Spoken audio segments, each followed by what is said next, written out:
Good afternoon to everyone. Good afternoon, sir. And yesterday we are discussing the first phase of the unification of Nepal, and we have given the title for the first phase of the unification of Nepal as foundation. Then the second phase will be expansion, and the third phase will be climax. Okay? So in the first phase of the unification, that is under foundation, we have discussed how Prithvinarayan Saha conquered Makwanpur, and that was the first state conquered by him. Then after that, we also made a brief mention that he made his second attack on Kirtipur. And this time also he was defeated. Now to discuss the second Kirtipur war, before to discuss the second Kirtipur war, I have to mention one or two things. The first thing is that after the conquest of Makwanpur, Prithvinarayan Saha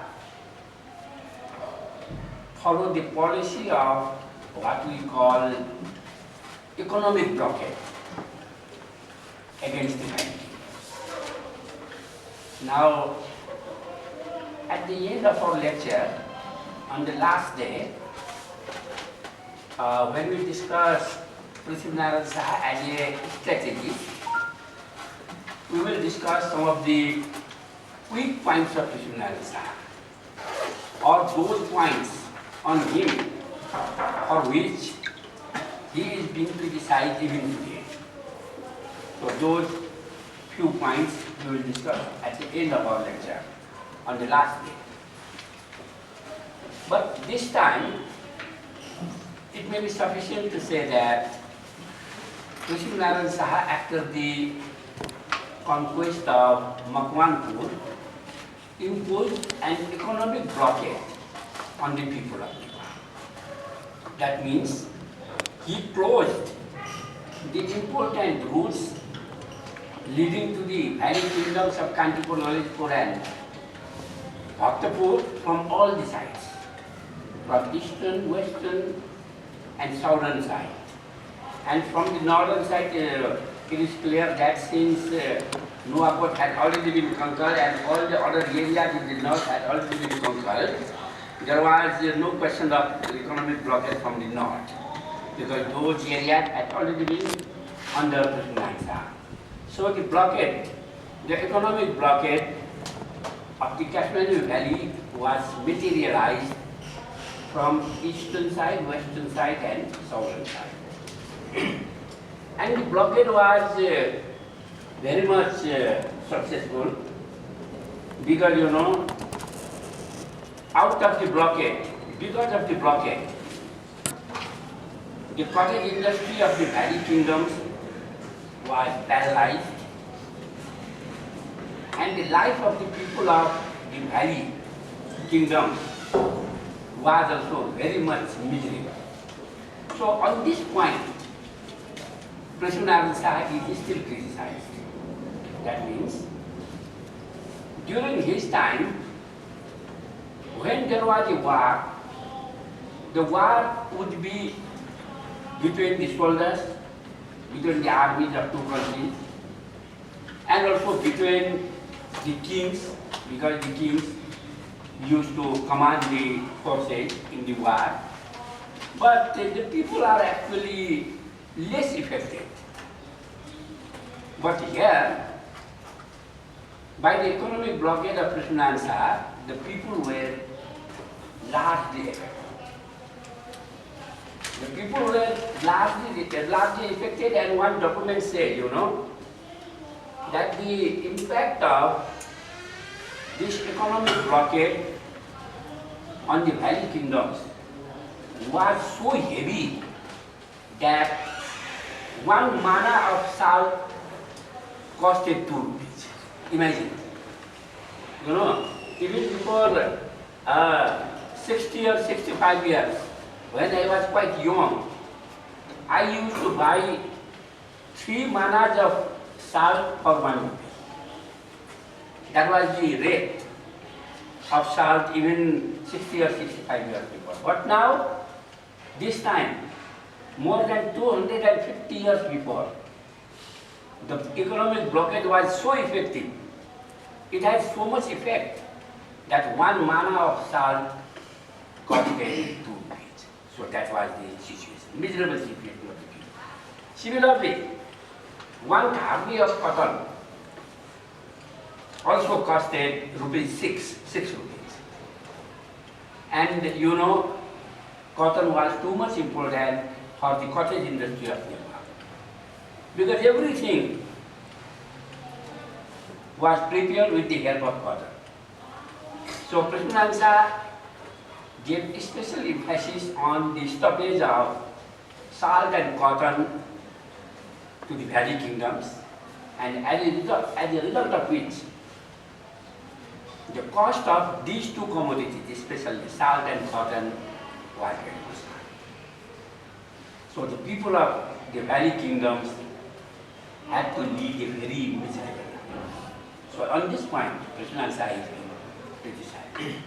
Now we will discuss further on the last day. Then the second thing Prithviraj Shah did before his second invasion of Kirtipur, he concluded a treaty, he concluded an agreement with the king of Kantipur. Because you know, in the first Kirtipur war, Prithviraj Shah lost the battle because of the active role played by the soldiers of Kantipur. Here I would like to mention that Kirtipur was under Lalitpur during the medieval period. Now it is under Kathmandu, no doubt. But during the medieval period, during the Malla period, before the conquest of Prithviraj Shah, Kirtipur was under Lalitpur. So Lalitpur should have taken serious steps against Prithviraj Shah. But you know, Jayaprakash Malla, the king of Kantipur, he was sure that if Prithviraj Shah would conquer Kirtipur, the days of Kantipur will be numbered.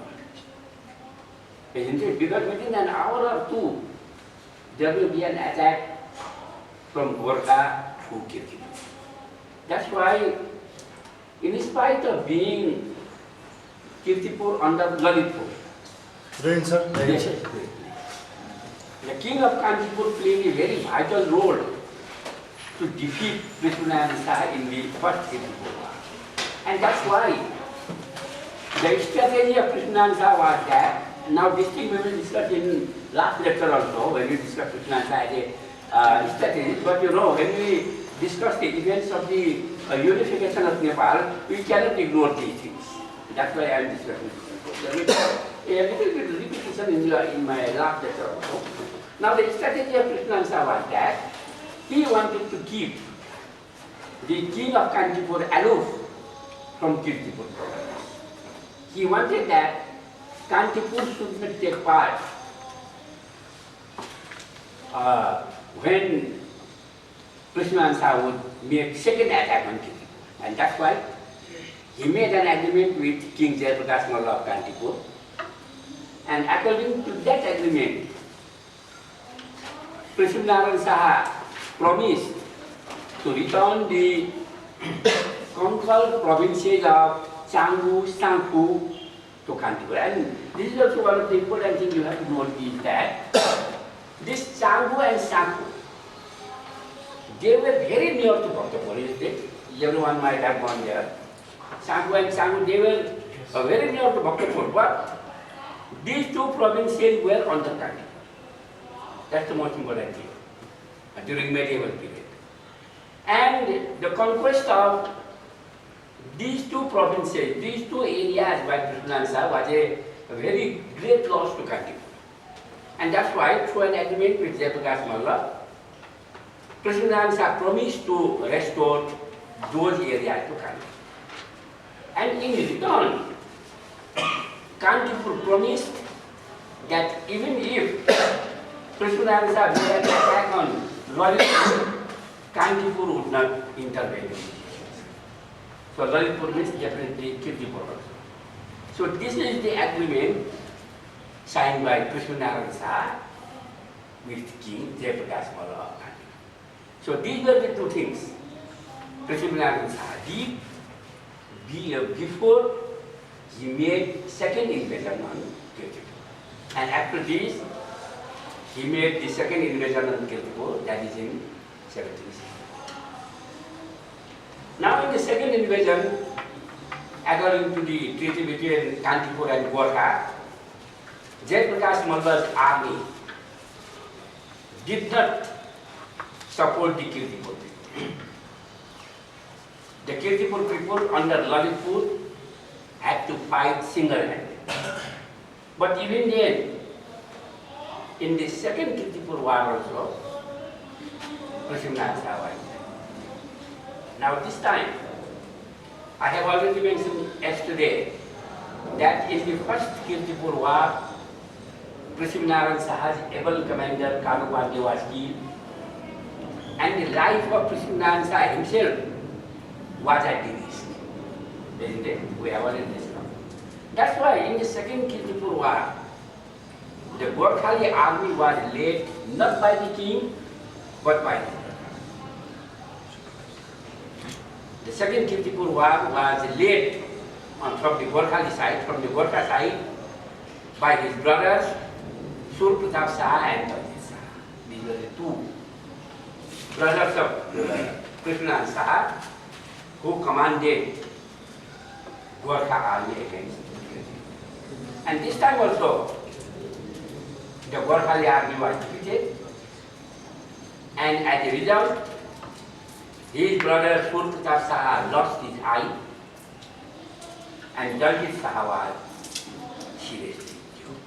So, in the second Kirtipur war also, though Kantipur did not support Lalitpur against Prithviraj Shah, even then,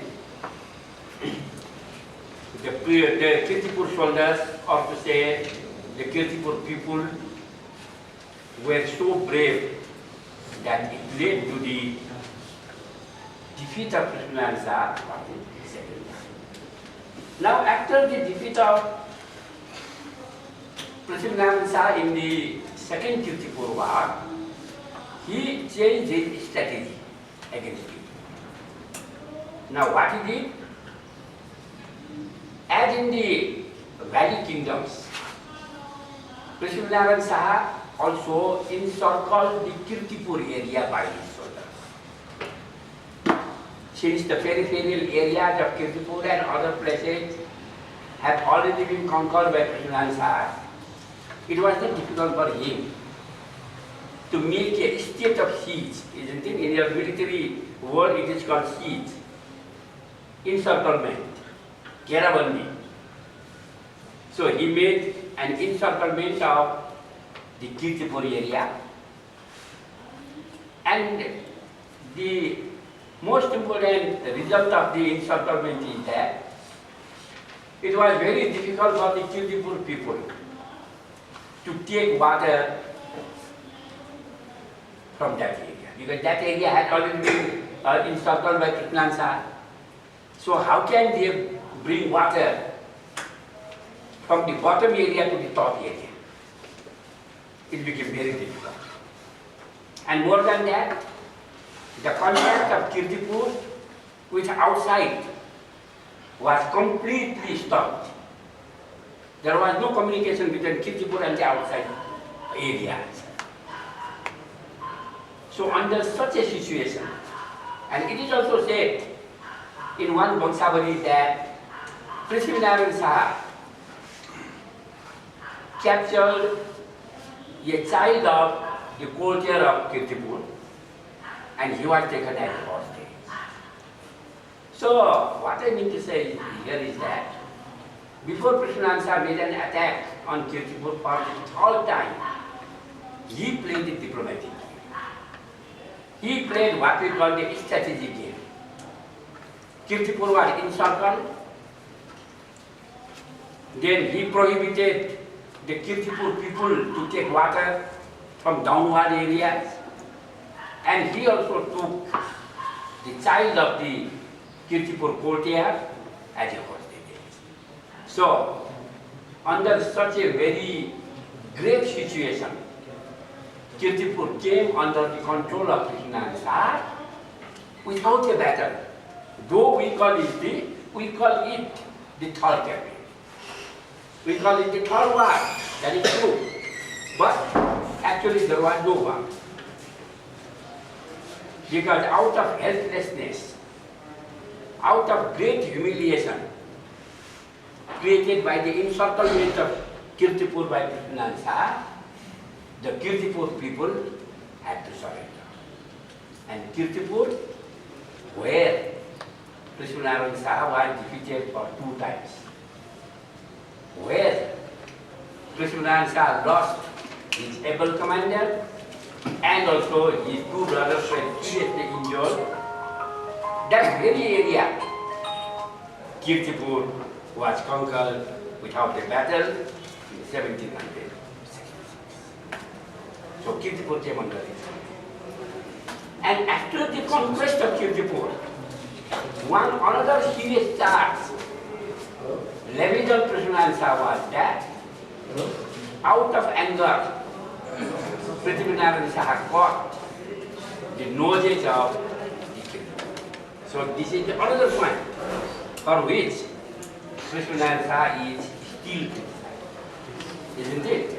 He caught the noses of the Kirtipur. Now you know, there was one Christian missionary who had written a description of the Kirtipur war, and in his description, that Christian missionary had written that, except the children and except the people playing music, because you know, there were some musicians. In order to play the music, in order to play the musical instrument, the nose is extremely necessary.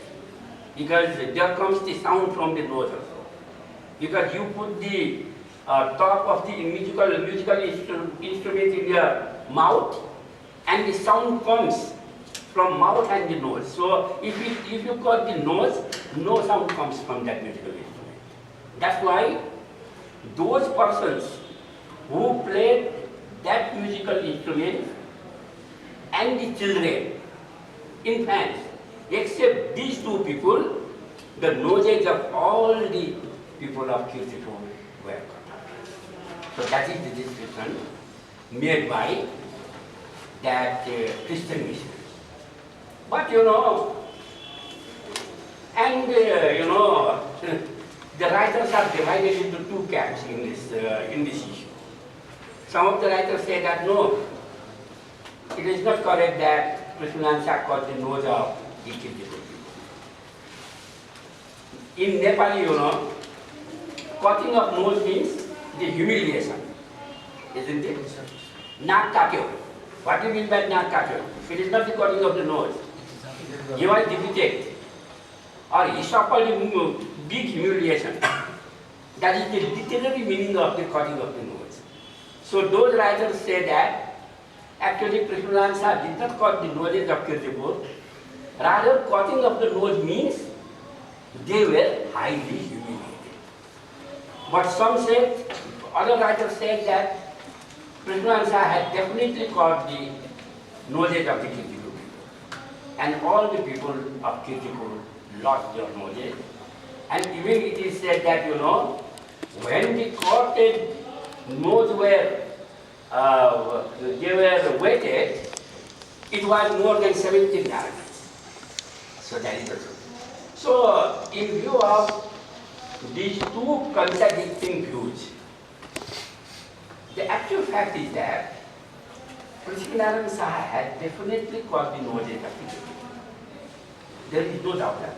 Because, all right, let us accept for 1 minute that the viewpoint of the Christian missionary is highly biased. Let us suppose. Because, those Christian missionaries were later on expelled by Prithvinarayan Saha from Kathmandu Valley. So out of anger, in a kind of retaliation against Prithvinarayan Saha, they expressed their biased views about the cutting of the nose of people. Let's accept it for 1 minute. But the poet of Prithvinarayan Saha, whose name was Lalita Vallabh. Lalita Vallabh was a court poet, a Darbaria poet, and he himself has written that after the conquest of Kirtipur, Prithvinarayan Saha cut the nose of some of the people who were actively involved in anti-Gorkha campaign. It is clear, and that's why, Prithvinarayan Saha cut the noses of the Kirtipur people. It is a fact. But he cut the nose of all the people except the children and the musicians. It is not a fact. It seems that Prithvinarayan Saha cut the noses of those persons only who were actively involved in anti-Gorkha campaign. So this is my view. And there are two extremely opposed, Some say Prithvinarayan Saha did not cut the nose, while others say Prithvinarayan Saha cut the nose of each and every Kirtipur except the children and the musicians, some of the musicians. So my point is that definitely Prithvinarayan Saha cut the noses of Kirtipur, but not all, only those who were actively involved in anti-Gorkha campaign. So in this way, what happened, by 1766, Prithvinarayan Saha could conquer Kirtipur, and when Prithvinarayan Saha could conquer Kirtipur, now there was a direct threat to Kantipur, because from Kirtipur, within an hour or two, Prithvinarayan Saha's army would march towards Kantipur. There was a direct threat. So when there was a direct threat to Kantipur from Prithvinarayan Saha after the conquest of Kirtipur, Jayaprakash Malla of Kantipur, King Jayaprakash Malla of Kantipur, requested the East India Company for them. Now East India Company, East India Company had conquered some of the main areas of India, especially Bengal, Bombay and Madras. And that East India Company was extending its domination in other parts of India. So East India Company was the rising power in India. And Jayaprakash Malla requested the East India Company for help against Prithvinarayan Saha. Because now who would protect Kantipur and other hairy kingdoms? No one would protect. Because we have already mentioned yesterday that the Bengali army which came here, we will close the door.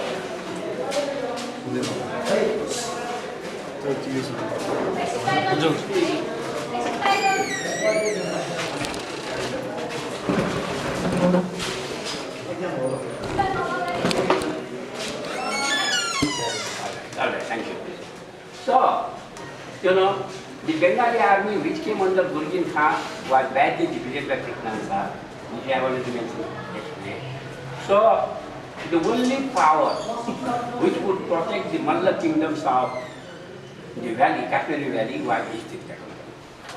And that's why King Jayaprakash Malla requested the East India Company for help against Prithvinarayan Saha.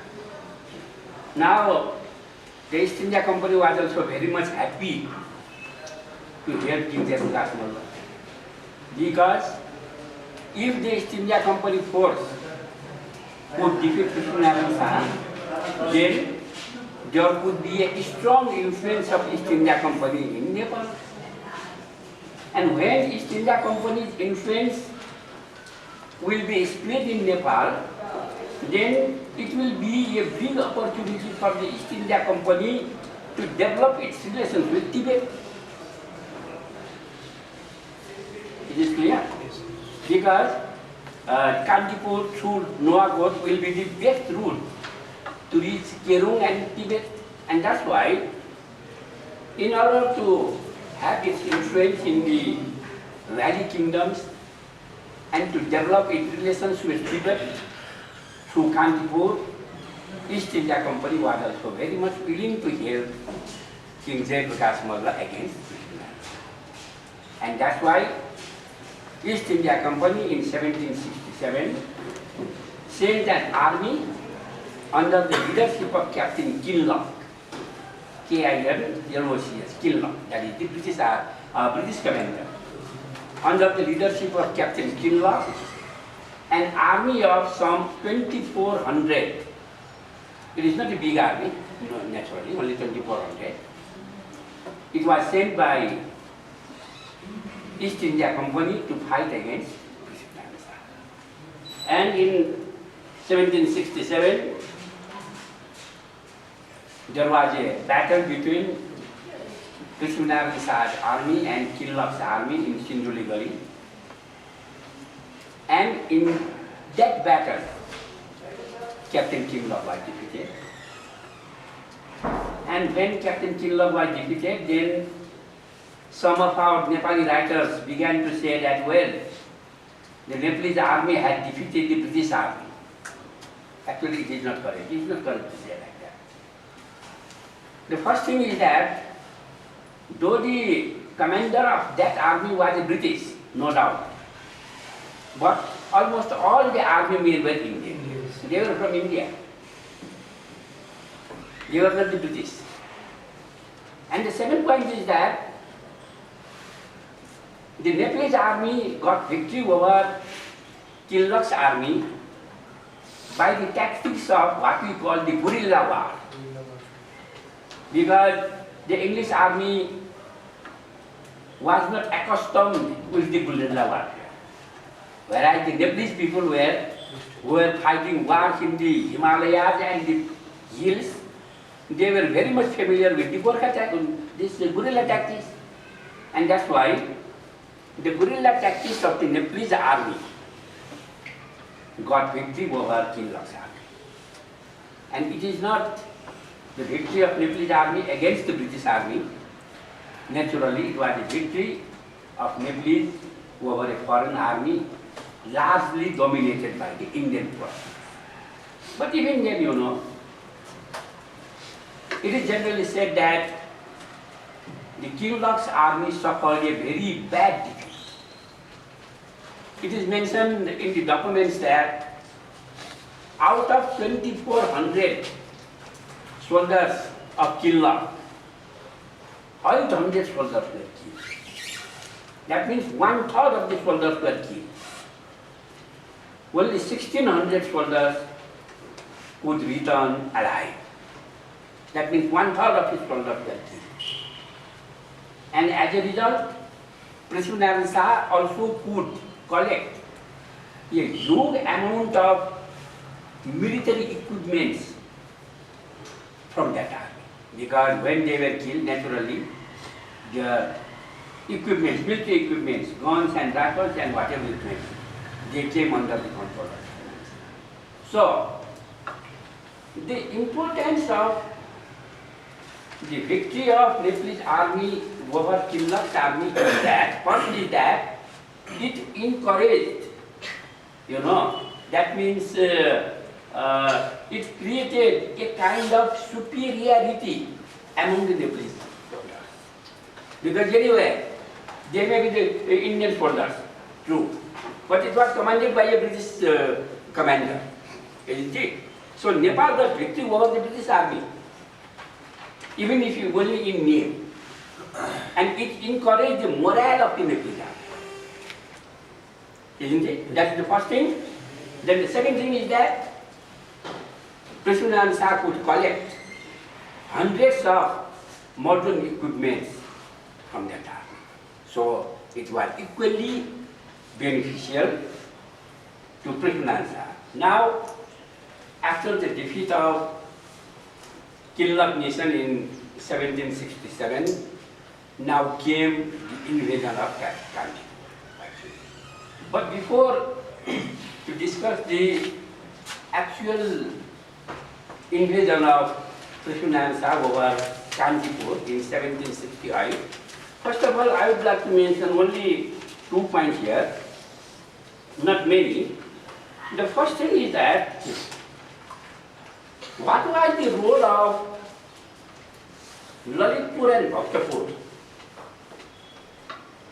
in these campaigns of Prithviraj Shah? Because Prithviraj Shah's first target was Kantipur, then only Lalitpur and Bhaktapur, isn't it? But when Kantipur was made target by Prithviraj Shah from the very beginning, what was the role of Lalitpur and Bhaktapur? Now the role of Lalitpur and Bhaktapur were not friendly to Kantipur, and that was the main cause of the defeat of valley kingdoms to Prithviraj Shah. Because, one writer has written that the valley kingdoms were conquered by Prithviraj Shah not by his bravery, but by the weakness of the valley kingdoms. Is it clear? And it is correct to some extent. It is not correct fully, but this is one of the causes. More than the bravery of Prithviraj Shah, the struggle among the valley kingdoms or the weakness of the valley kingdoms was largely responsible for that. Because after the conquest of Bhagwanpur, Lalitpur openly invited Prithviraj Shah to be the king of Lalitpur. And Prithviraj Shah did not accept that invitation, and he sent his brother Dalmardan Shah to be the king of Kantipur. If you see the name of the kings of Patan or Lalitpur, you will find Dalmardan Shah's name also.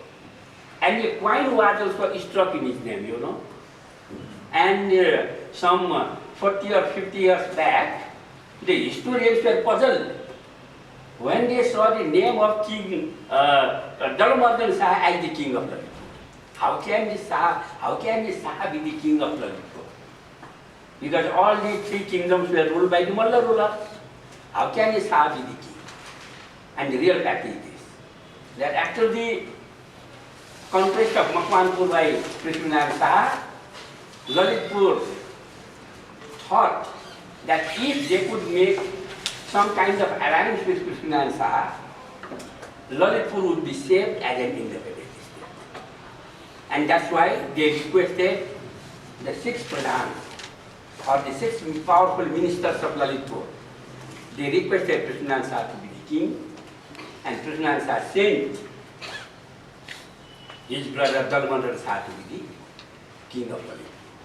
But after a year or so, when Prithviraj Shah did not relax the economic blockade against the valley kingdoms, including Lalitpur, then Dalmardan Shah was also exiled. So that was the role of Lalitpur. Lalitpur's role was always negative against Kantipur. Now regarding Bhaktapur also, the role of Bhaktapur was also not favorable to Kantipur. Because the king of Bhaktapur was the meat baba of Prithviraj Shah, isn't it? Which we have already mentioned yesterday also. The only legitimate son of Ranjit Malla, whose name was Bir Narsingh. He had a friendship with, official friendship with, we should call it, official friendship with Prithviraj Shah. And that's why, in order to conquer Sangtu, Chanu, Naldum, Mahadev Pokhari, which were very near to Bhaktapur, but were under Kantipur, especially Sangtu and Chanu. At the time of their conquest by Prithviraj Shah, Bhaktapur, sometimes Bhaktapur had the Gorkhali king, but at other times it remained neutral against Kantipur. So the role of Lalitpur and Bhaktapur were not favorable to the, to Kantipur, and that was the result. And the result of which was that Prithviraj Shah could conquer the surrounding areas, including Kirtipur, in a very short manner. Now, before we discuss the invasion in Kantipur, we also must say one thing. We have already mentioned it yesterday also, that after the conquest of Nuwakot, the main policy of Prithviraj Shah was to keep the 24 states aloof from the Bali politics. Do you remember? Yesterday we have said. Because these 24 states were very powerful than Gorkha. And it was not possible for Gorkha to make an attack on these 24 states.